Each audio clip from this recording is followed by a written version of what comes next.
I mean, it's the only thing that's unified this community in the 10 years I've lived here. Unified over a land divide, the largely retirement community of Summerland is speaking out in droves over a proposed land swap. In fact, for the second time, almost 300 people gathered at a public meeting to let council know just what they think of swapping farmland from the agricultural land reserve for land in West Prairie Valley. Leave it in the town. It's part of the heritage of Summerland. It's fruit area, and that's a lot of the fruit areas over there right now. I'd be ashamed to get it all ripped out. It's not going to do anything to benefit this community, but the losses are forever, and the short-term gains are non-existent. We are looking at some of the best land in the interior that they want to trade off. There's a dozen reasons why we shouldn't do it, and all of the reasons that the council has put forward in favor of the exclusion are either wrong or fraudulent.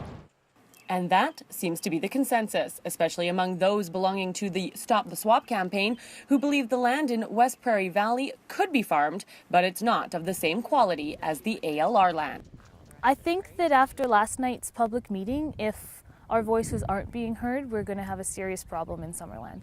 I think that it was the right time for council to really start listening to the people of this town, because the people who are on the side of council, or the people who are sitting on the fence and maybe they think it's a good idea, maybe they don't know yet, they didn't show up and they didn't say that they think it's a good idea.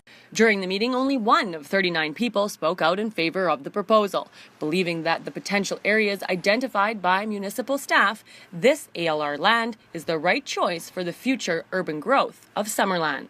The district has a current growth strategy that is proposing to put all of our future growth out in the Prairie Valley West area of town. And most of that growth was attributed to the Summerland Hills Golf Resort, which hasn't proceeded, so it's really out of date. So this whole process was to review that plan and see where it would be more appropriate to grow in the future. Notices like this one and several others throughout Summerland outlining the application for the swap have recently been defaced, and both sides of the issue are unhappy with the vandalism, yet they don't see it as a threat. It's unfortunate, and I would say most of the people who oppose the bylaw amendment also oppose vandalism in that kind of regard, so it's unfortunate. It hasn't really affected things one way or the other. We don't want this to be a polarizing issue. We don't want to use these horrible scare tactics. We don't want to make this something where it's personal.